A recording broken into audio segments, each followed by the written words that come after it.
Hi, my name is Robert Chelle with Chelle Law, and my law firm assists social media influencers with management contract issues. Today I'm going to talk about, do influencers utilize managers?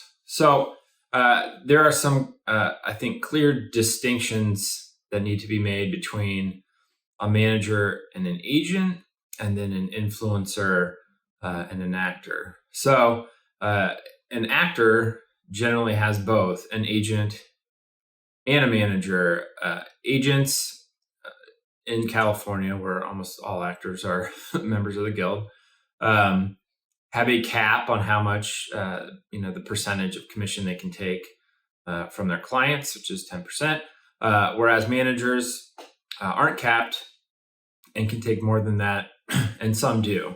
In that scenario, the roles and responsibilities are different. So with an actor, the agent goes out, negotiates deals, looks over the contracts, whereas the manager generally is supposed to kind of deal with the day-to-day issues that the actor has to deal with.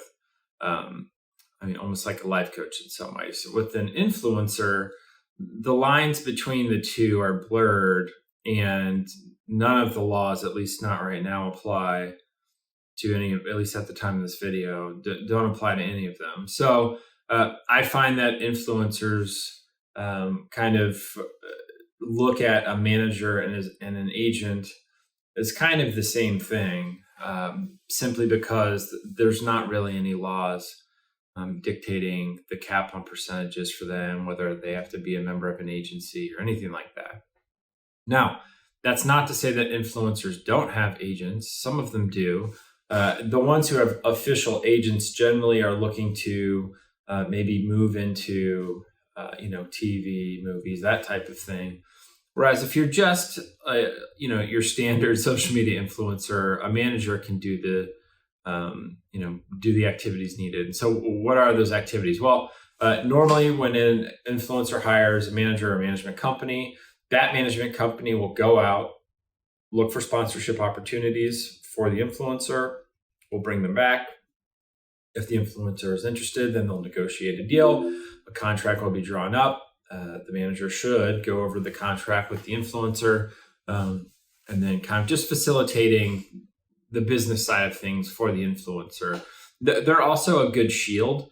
A really highly influential influencer can be bombarded with opportunities, and the manager or agent can act as a shield so that they just simply don't have to deal with that. They don't have to respond. The manager should handle all of those duties. There will be some kind of threshold for an influencer where it would make sense then to transition into management or an agency. What that is, I can't tell you, but there will be a point where if an influencer is like, I can do this as a career and not just kind of a side opportunity, that's probably the point where getting a professional involved makes the most sense. Doing it all on your own, many people think that, all right, I'm just going to do it on my own because I don't want to pay the commission to the manager. Normally in the influencer market, it's around 20% for an agent or manager, when there are no laws dictating what they can take. But at least I find the most successful influencers are able to separate the creative side and the business side, and they should let someone handle the business side, assuming they're reputable and professional, and then they can focus solely on what they do best, which is create content. Trying to do it all yourself, at some point you're going to be stretched too thin.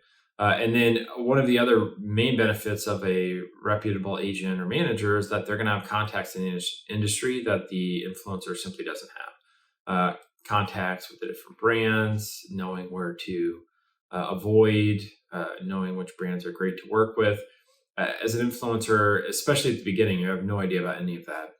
And so having a professional who can kind of guide you through that makes a lot of sense. Now, they are going to have you sign a contract, which you absolutely need to have a contract in place before you start a relationship with a manager or an agent. And then that contract is going to dictate the length of the agreement, how to terminate the agreement, what's the pay structure for the manager going to be, what are the responsibilities of both parties, what happens after the contract is terminated.